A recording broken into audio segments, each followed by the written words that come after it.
आप सभी का स्वागत है आज के इस लेक्चर में। और इलेक्ट्रिकल इंजीनियरिंग का वन शॉट सीरीज में भी, जिसमें इससे पहले काफ़ी सारा लेक्चर आ चुका है। अगर आपने वो नहीं देखा है तो ज़रूर देखिएगा। आज का जो इस लेक्चर में जो डिस्कस करेंगे वह है ट्रांसमिशन एंड डिस्ट्रीब्यूशन।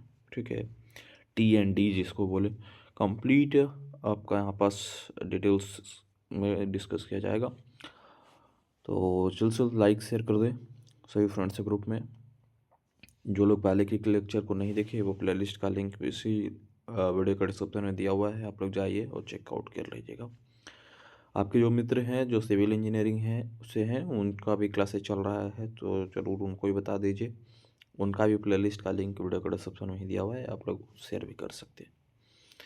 ठीक है, आप एंड तक देखिए, 1x 2x 4x जैसे भी देखना है एंड तक देखिए पूरे लेक्चर को। आपका जो सवाल होगा वो आप कमेंट बॉक्स में भी रख सकते हैं, फीडबैक भी रख सकते हैं। तो जल्द से जल्द जुड़ते जाइए, शेयर करते जाइए, लाइक शेयर करते चलिए, और वैसे क्लासेस को सब्सक्राइब भी कर दीजिएगा। ट्रांसमिशन एंड डिस्ट्रीब्यूशन आज पढ़ेंगे हम लोग, और इंट्रोडक्शन से शुरुआत करते हैं। इसका इंट्रोडक्शन है ट्रांसमिशन की। अगर बात करें तो ट्रांसमिशन कहता है, ठीक है, ट्रांसमिशन कहता है कि आपका कि transfer of electric power from generating station to receiving substation, ये आपका ट्रांसमिशन कहलाता है। इसकी दूसरी तरीके से देखें कि अगर जो इलेक्ट्रिकल एनर्जी है जो जनरेट होता है, पावर जनरेशन जहाँ होता है वहाँ पास पावर प्लांट में, पावर जनरेशन का पहले लेक्चर आपने देखा भी होगा, उसमें सारा कहाँ कहाँ पास पावर जनरेट होता है, कैसे होता है, क्या प्रोसेस होता है, वो सारी डिटेल में हमने डिस्कस किया है। तो पावर जनरेट जब हुआ उसके बाद वो जो इलेक्ट्रिक पावर जो हुआ या इलेक्ट्रिकल एनर्जी जो हुआ उसको ट्रांसफ़र किया जाएगा। ठीक है, कहाँ से किया जाएगा? तो power plant to substation. ठीक है, ट्रांसमिट, और उसके बाद फिर कहाँ, ट्रांसमीटर से लेकर टू एंटीना, और ये कम्युनिकेशन लाइंस होता है ये। ठीक है, यूज किसका करेगा? तो हाई वोल्टेज और फॉर बल्क पावर और स्पेसिफिक फ्रीक्वेंसीज पे ये इसको ट्रांसफ़र किया जाएगा। इसके में और भी आगे डिटेल्स देखें, ये तो सिर्फ इंट्रोडक्शन है आपका ट्रांसमिशन का। अब ये ट्रांसमिशन का पर्पस क्या है? तो पर्पस है इसका to transfer electrical energy, power और signal from source to load with minimum losses. ठीक है, ये आपका पर्पस हो गया। हाई वोल्टेज पावर की बात करें इसमें, तो मूव करेगा लार्ज अमाउंट्स ऑफ पावर जो है over a long distance, like 132 kV 400 kV। ये इसमें अगर फ्रीक्वेंसी की बात करें तो हाई फ्रीक्वेंसी सिग्नल्स होता है, और ये क्या करेगा? तो ये गाइड करेगा रेडियो फ्रीक्वेंसी RF सिग्नल को। इसका प्रॉपर्टी जो है वो भी मैटर करेगा। कंपोनेंट्स की बात करें तो इसमें कंपोनेंट में होगा कंडक्टर, जो वायर होगा वो, और इंसुलेटिंग मीडियम होगा जिसमें आपका एयर और डाई इलेक्ट्रिक्स वगैरह होगा। ठीक है, स्ट्रक्चर की बात करें तो कैन बी ओवरहेड होगा, यानी टॉल टावर्स होगा, और अंडरग्राउंड दोनों हो सकता है।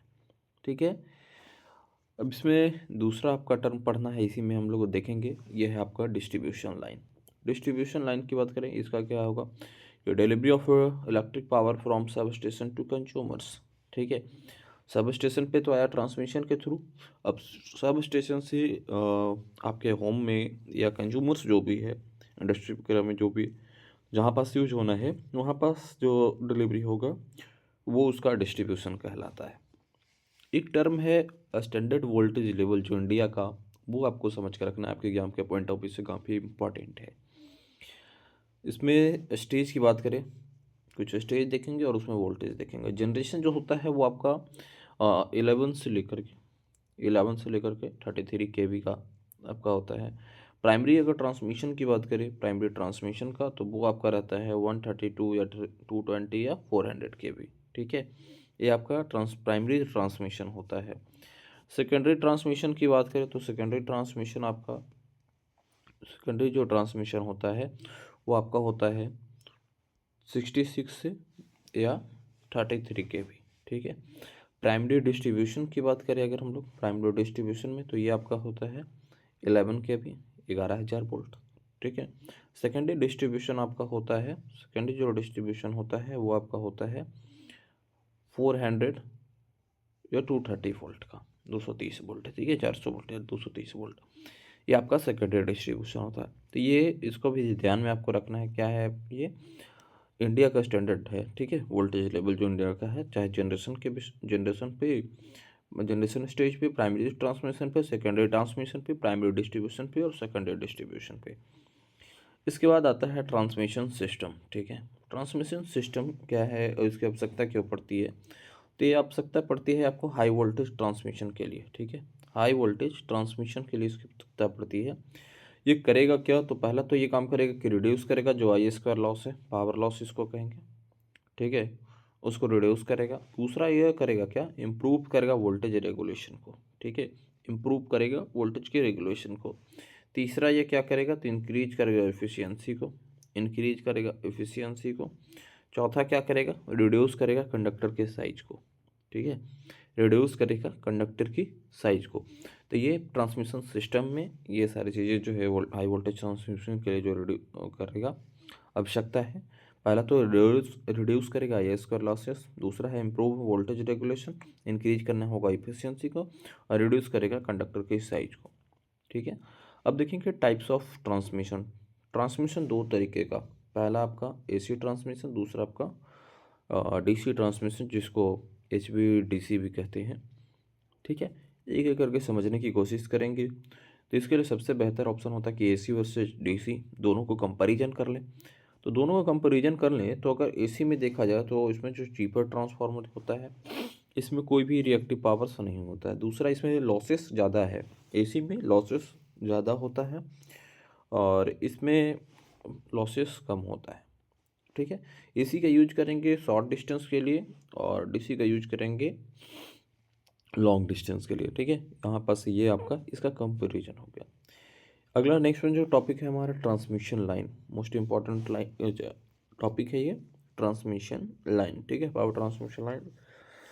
इसका फंक्शन कुछ थोड़ा सा समझते हैं कि फंक्शन क्या है इसका। तो कनेक्ट करेगा generating station to load centre, ठीक है, कनेक्ट करेगा generating station to load centre को, और रिड्यूस करेगा voltage at the substation for distribution, ठीक है, रिड्यूस करेगा वोल्टेज को भी, वो कहाँ पास करेगा? सब स्टेशन पे।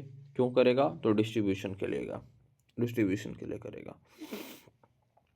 टाइप्स की बात करें तो ओवरहेड होता है मोस्ट कॉमन कॉस्ट इफेक्टिव, और अंडरग्राउंड जो कि यूज होता है अर्बन एरियाज वगैरह में।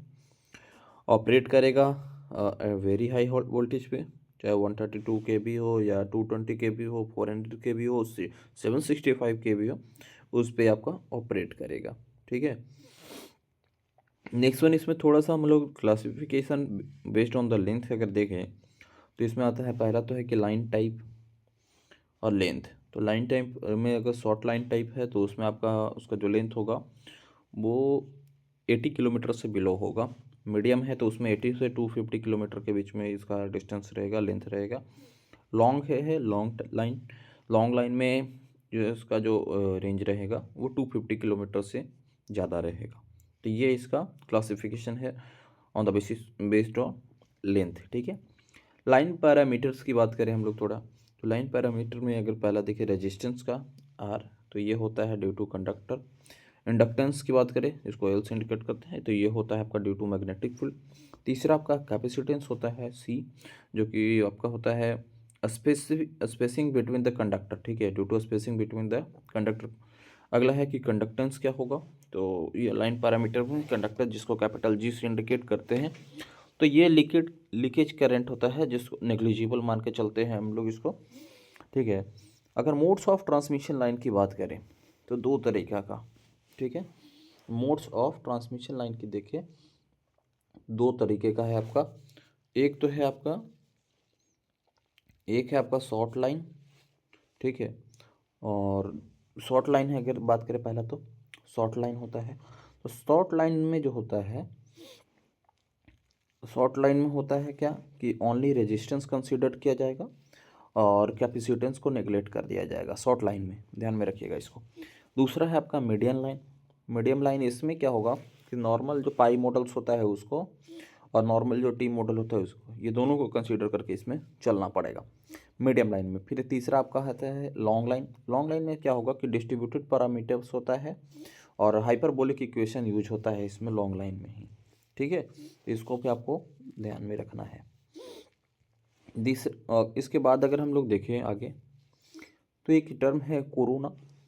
कोरोना तो इसमें होता क्या है कि ionisation of air surrounding conductors at high voltage. ठीक है, एयर का आयोनाइजेशन होता है, ठीक है, सराउंडिंग कंडक्टर्स में हाई वोल्टेज के ऊपर में, ठीक है, हाई वोल्टेज पे। तो ये आपका कोरोना कहलाता है। इसके इफेक्ट की अगर बात कर ले, इफेक्ट ऑफ कोरोना का, तो इसमें होगा पावर का लॉस पहला, तो दूसरा आपका ऑडिबल नॉइज होगा, तीसरा आपका रेडियो इंटरफेरेंस देखने को मिलेगा।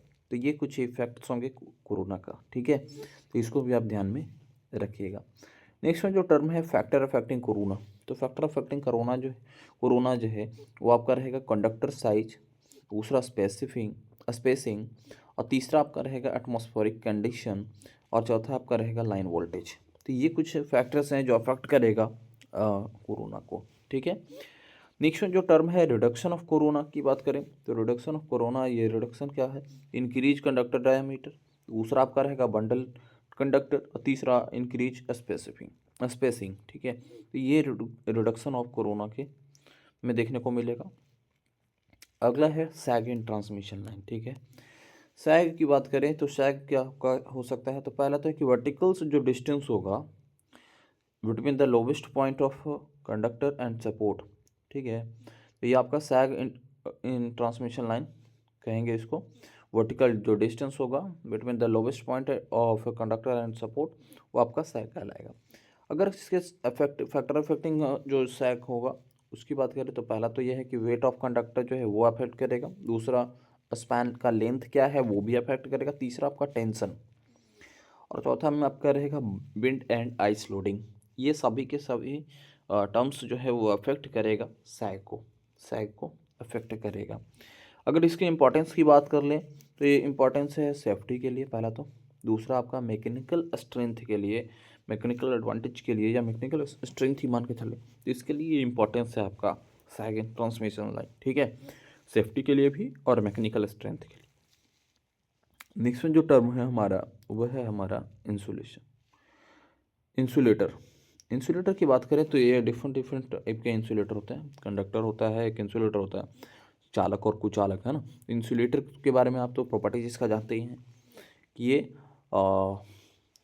रेजिस्ट करेगा या विरोध करेगा जो फ्लो ऑफ करंट है उसको। तो इसमें कई से अलग अलग टाइप के इंसुलेटर होते हैं। पहला टाइप है पिन टाइप इंसुलेटर, दूसरा होता है सस्पेंशन टाइप इंसुलेटर, और तीसरा होता है स्ट्रेन टाइप, और चौथा होता है सैकल टाइप, ठीक है।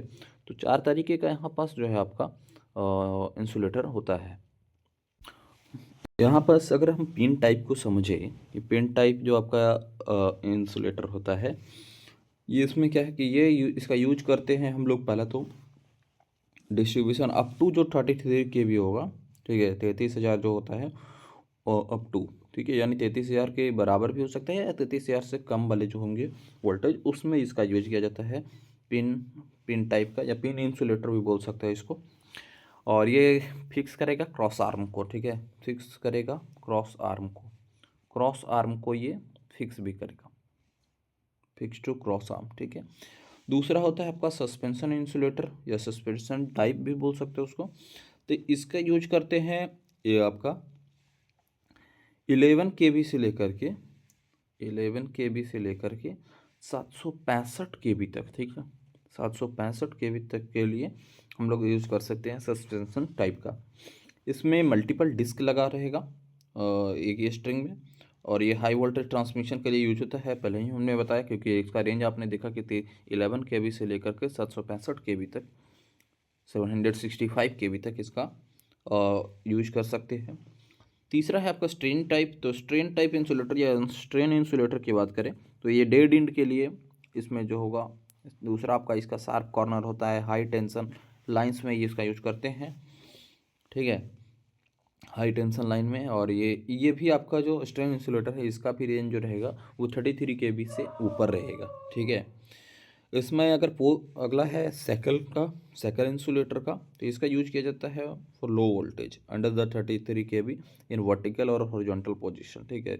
मोस्टली आप पोल वगैरह पे देखे होंगे, चॉकलेट कलर का आप लगा हुआ है, वो सैकल है आपका। इसका यूज कहाँ पर होगा, लो वोल्टेज में होगा, जो 33 kV से आपका नीचे रहने वाला है उसके लिए, वर्टिकल और हॉरिजॉन्टल पोजीशन में इसका यूज होता है। और भी कुछ इंसुलेटर होते हैं जिसमें आपका होता है पोस्ट इंसुलेटर, एक होता है फिर आपका स्टे इंसुलेटर भी होता है। तो पोस्ट इंसुलेटर की बात कर ले हम लोग अगर, तो उसका यूज होता है सब स्टेशन पे सपोर्टिंग बसर के रूप में, बसवार के रूप में। और स्टे इंसुलेटर जो होता है उसका यूज होता है for staying guying poles in low voltage system में इसका यूज होता है। ठीक है, इसमें जो इंसुलेटर में जो कुछ मटेरियल्स की अगर बात कर ले हम लोग, तो हालांकि इस नोट्स में हमने यहाँ पास लिखा नहीं है, लेकिन कई सारे मटेरियल है उसके बाद में अगर बात कर ले तो पोर्सलिन होता है सेरामिक, पोर्सलिन या सेरामिक बात करें ये भी होता है।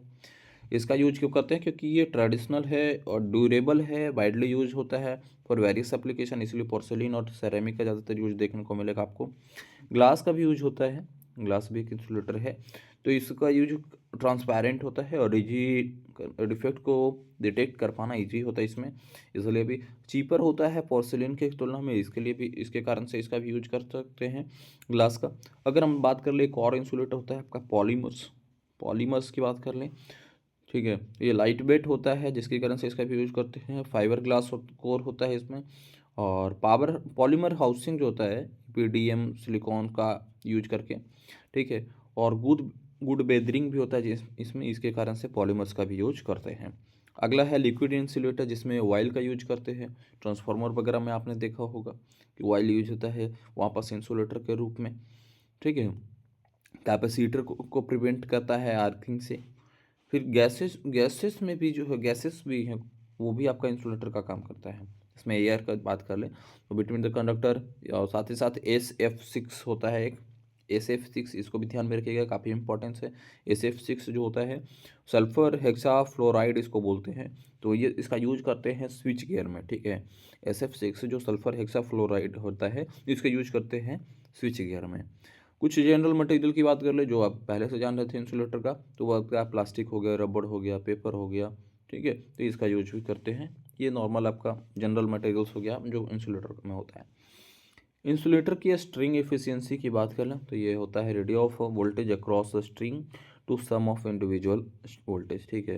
इंडिविजुअल वोल्टेज जो है, और जो रेशियो होगा, सॉरी रेडियो हमने पढ़ दिया इसे आपस, ratio of voltage across the string और सम ऑफ इंडिविजुअल वोल्टेज, इन सब का रेशियो जो निकालेंगे वो आपका वैल्यू देगा किसका, इफिशियंसी का, स्ट्रिंग की इफिशियंसी का, इंसुलेटर के स्ट्रिंग की इफिशियंसी का। अगला है टर्म अंडरग्राउंड केबल्स का।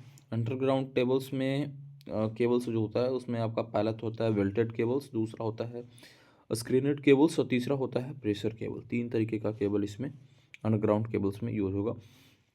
इसमें अगर हम लोग इसकी एडवांटेज की बात करें तो इसमें कोरोना देखने को नहीं मिलेगा, ये सेफ़र है, किसी भी तरह का मौसम वगैरह इधर उधर कुछ भी होता है ना, स्टॉर्म वगैरह भी आता है तो उससे कुछ इफेक्ट उस पर नहीं पड़ता है। तो महानगर वगैरह में जो है ना उस अंडरग्राउंड केबल्स का ही ज़्यादातर यूज देखने को मिलता है, ठीक है। इसमें कोई भी विजुअल जो पॉल्यूशन है वो भी देखने को नहीं मिलता है, तो ये इसके एडवांटेज हैं।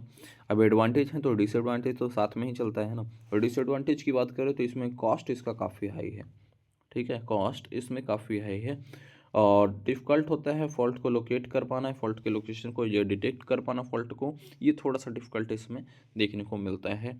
ये इसके डिसएडवांटेज हैं अंडरग्राउंड केबल्स के, ठीक है।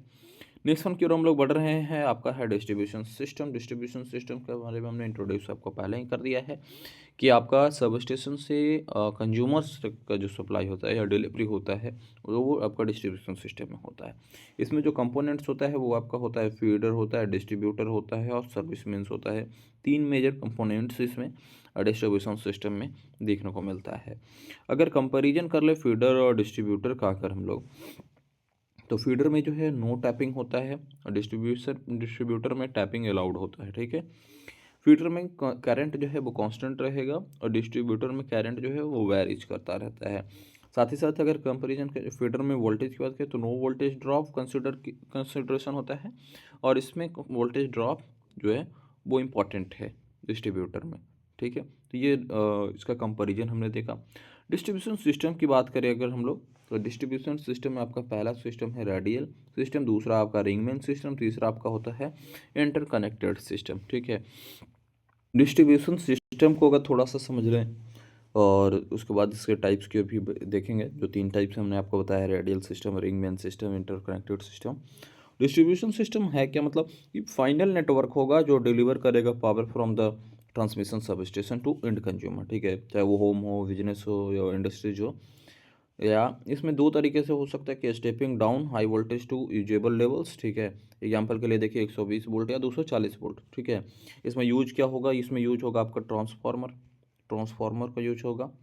और इसमें जो तीन सिस्टम भी हमने आपको देखा, सॉरी, सिस्टम्स ऑफ जो होगा उसमें फीडर्स होगा, डिस्ट्रीब्यूटर्स होगा और सर्विसमैन्स होगा, ठीक है। तो ये आपका होगा।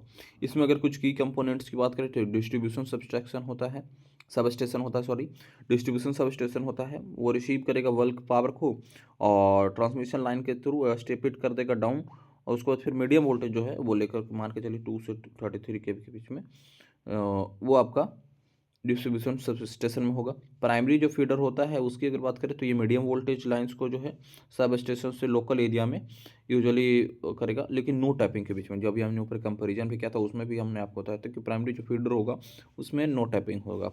डिस्ट्रीब्यूशन ट्रांसफार्मर की बात करें ये फर्दर रिड्यूस करेगा वोल्टेज को यूटिलाइजेशन लेवल पे, ठीक है। जो हाई वोल्टेज है उसको लोड वोल्टेज पे, जो यूटिलाइजेशन है कंज्यूमर्स के लिए खास करके वो मोस्टली 220 240 ये है, तो ये उस तक करने का काम कौन करेगा, डिस्ट्रीब्यूशन ट्रांसफार्मर करेगा। डिस्ट्रीब्यूटर को की बात कर ले अगर, तो डिस्ट्रीब्यूटर जो है आपका conductor branching from feeder with the tapping for the individual consumers and design for minimum voltage drop, ठीक है। तो ये आपका डिस्ट्रीब्यूटर का काम है। सर्विस मेंस की बात करें तो फाइनल स्मॉल केबल्स होगा जो कनेक्ट करेगा डिस्ट्रीब्यूटर टू कंज्यूमर को, यानी आपके जो घर के पास में जो बाहर में जो पॉल वगैरह है उससे जो आपके घर में जो वायर आ रहा है तो वो आपका सर्विस मैन वहाँ पास कहलाएगा, जो आपके मीटर वगैरह से लगा हुआ है वो, ठीक है।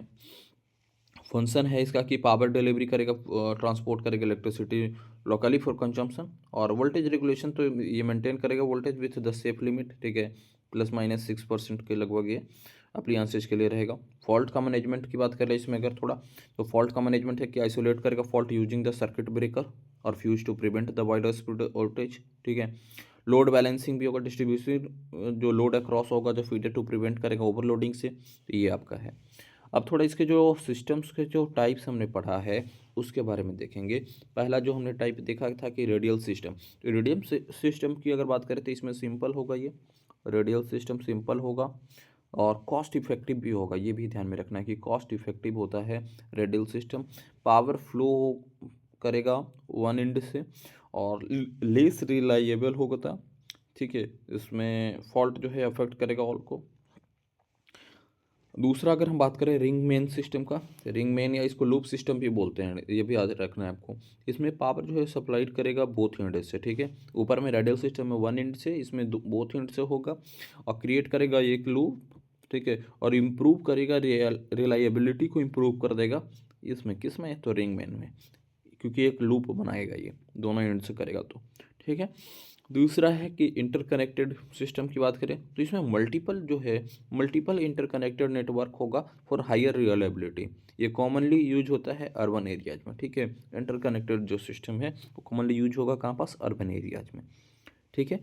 इसमें अगर बेस्ड सिस्टम की बात करें तो बेस्ड सिस्टम से है रिंग मेन सिस्टम, और क्योंकि इसकी गुड रिलायबिलिटी होती है इसके कारण से इसको बेस्ड सिस्टम भी बोला जाएगा, ठीक है। और ये पावर सप्लाई करेगा बोथ एंड से, इसलिए भी ये बेहतर है।